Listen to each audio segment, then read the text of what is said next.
Hi guys. तो एक छोटा सा कॉन्सेप्ट था जो मैं सोच रहा था कि मैं एक्सप्लेन करता हूँ। और कई सारे मेरे को ऐसे डाउट आते हैं कि भाई ये स्टॉक मुझे इतना पैसा दे रहा था, एंड में मेरे से इतना पैसा ले गया, तो क्या करना चाहिए मुझे, क्या करना, कैसे फॉलो करूँ, कैसे अपने को कंट्रोल करूँ, क्या रूल बनाऊँ, क्या करूँ। तो वो सब मैंने सोचा एक वीडियो में आपको एक्सप्लेन कर देता हूँ।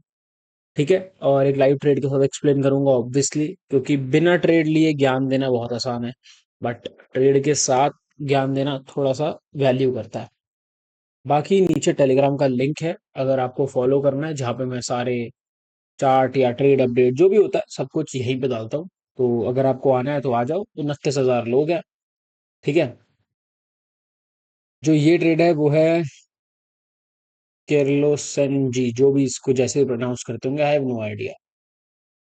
और ये ट्रेड मैंने आपको कल की वीकेंड वीडियो में भी दिखाया था कि मैंने इसको बाय करा है। अगर आप देखो तो मैंने 14 जून को बाय करा है। ठीक है। कहाँ पर बाय करा?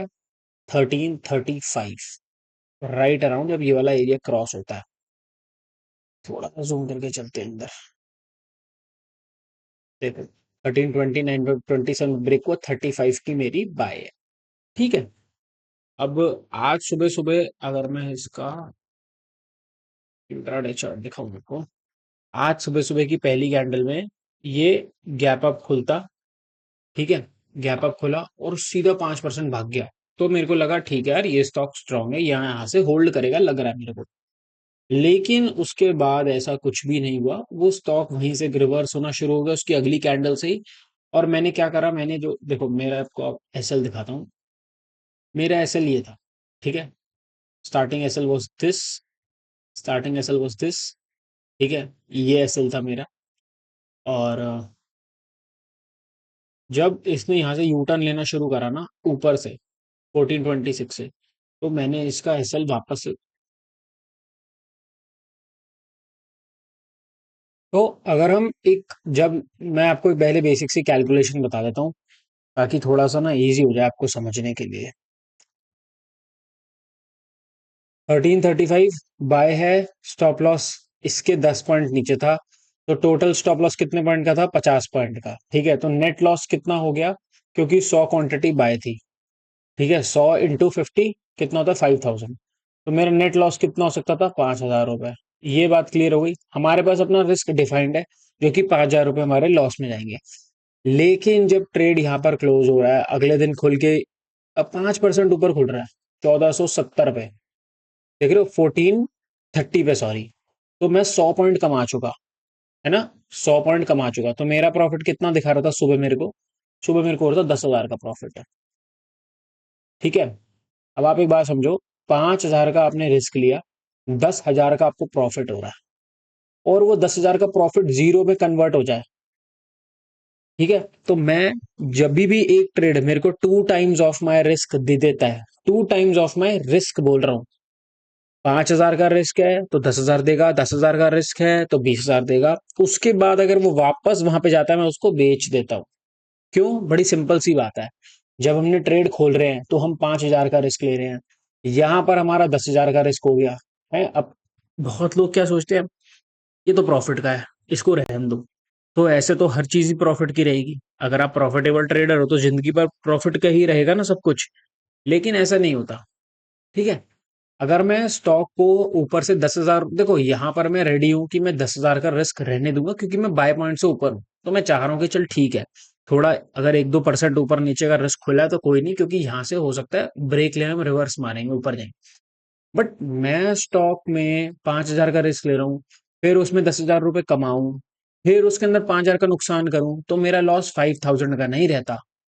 मेरा लॉस हो जाता है 15,000 रुपए का। पहले मैंने वो 10 भी छोड़े, फिर अपनी जेब से 5,000 भी दे दिए। ठीक है। तो मैं कभी भी, अगर मेरे को एक चीज के अंदर 2 times of my risk mill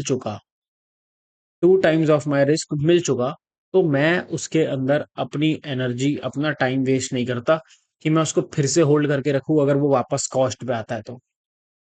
unless and until वो बहुत ही बड़ा अच्छा एक स्टॉक हो, एक बड़ा बेस हो। ये छोटा सा बेस था, इसमें मैं 4 या 5 आर के लिए तो आया था। दो जाके जीरो हो गया तो मैंने बेच दिया। मैं एक्स्ट्रा स्ट्रेस नहीं ले सकता अपने सर पे कि यार पोजीशन यहाँ थी यहाँ। और एक बात बताओ, ये जो क्लोजिंग हुई है स्टॉक की, ये क्या अच्छी क्लोजिंग है? इससे गंदी क्लोजिंग ही नहीं हो सकती मेरे हिसाब से। मैं बताऊं क्यों आपको? बड़ा सिंपल सा रीजन है। अगर आप इमोशनल एस्पेक्ट से बाहर आ जाओ अपने, और देखो कल ऐसा बिल्कुल हो सकता है स्टॉक ऊपर खोले और 20% भाग जाए, है ना? मैं भगवान नहीं हूँ, आप भगवान नहीं हो, किसी को नहीं पता कल क्या होगा। कल हो सकता है बड़ी न्यूज है, स्टॉक भाग जाए, चलो वेल एंड गुड, कोई दिक्कत नहीं। लेकिन अगर ऐसे स्टॉक क्लोज होता है ना, तो भाई मेरे अंदर हिम्मत नहीं होती कि मैं उसको होल्ड करूं, वो भी बिना प्रॉफिट कुशन के। यही इसी एरिया में पहले सेलिंग आई, इसी एरिया के आसपास बड़ी फॉल आई, ये ब्रेक करके फिर से सेलिंग आ गई, जबकि इस एरिया को ब्रेक करके फुल पावर बाय आनी चाहिए। क्यों? क्योंकि हमने एक हैवी सेल एरिया को क्रॉस करा है। अगर हम एक हैवी सेल एरिया को क्रॉस करके निकल रहे हैं, तो यहाँ से पावर बाय होनी चाहिए, ना कि पावर सेल। अगर यहाँ पे डाइसीनेस आ रही है ना, वीकनेस, तो दिक्कत है। या तो ये स्टॉक यहाँ पे और टाइम लेगा, भी हो सकता है 1-2 हफ्ते और निकाले, बट वो मेरे हाथ में नहीं है, और ना ही मैं बैठने आया हूँ 1-2 हफ्ते के लिए स्टॉक के अंदर। तो मेरा सिंपल सी मैथमेटिकली आप रूल फॉलो करना है, रूल फॉलो करो। अपने इमोशंस पे कंट्रोल करना है, अपने इमोशंस पे कंट्रोल करो।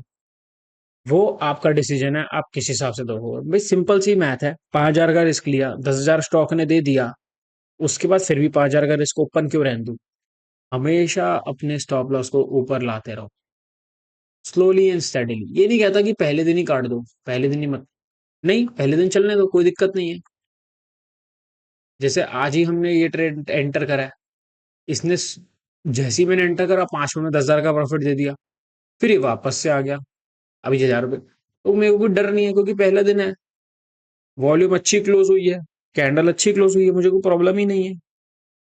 अगर इसका रिवर्स क्लोज होता ना, ऐसी क्लोज हो कैंडल, कैंडल ही क्लोज हो रही है यूं, ऊपर विक है इतनी बड़ी, नीचे बिल्कुल छोटी सी बॉडी, तो मैं होल्ड नहीं करता। तो ज्यादा से ज्यादा मैं इसका डे लो ऐसे छोड़ दूंगा बस। लेकिन नहीं, मैं भाई, मेरे हिसाब से आपको 2-3 आवर के बाद तो अपना ट्रेल कर लेना चाहिए, ऐसा लेके इतना बैठना नहीं चाहिए। ठीक है? तो ये एक कॉन्सेप्ट एक्सप्लेन करना था, क्योंकि बहुत लोगों को एक ही चीज की प्रॉब्लम होती रहती है कि मैंने एंटर कर लिया, मेरे को प्रॉफिट दे गया, फिर मेरा लॉस ले गया। अगर आपको प्रॉफिट देके जा रहा है, तो या तो होल्ड करो, या होल्ड करो मतलब, या तो ऊपर, अगर वो ऊपर की तरफ होल्ड कर रहा था, या उसके साथ रहो।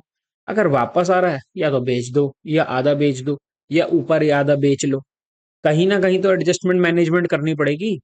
ट्रेड मैनेजमेंट बहुत इंपॉर्टेंट होता है। ठीक है? तो ये मेरे को लगा इंपॉर्टेंट कॉन्सेप्ट होगा, किसी ना किसी काम आएगा, तो मैंने एक्सप्लेन कर दिया। बाकी थैंक यू फॉर वॉचिंग, बाकी ट्रेड्स अपडेट्स सब टेलीग्राम पे।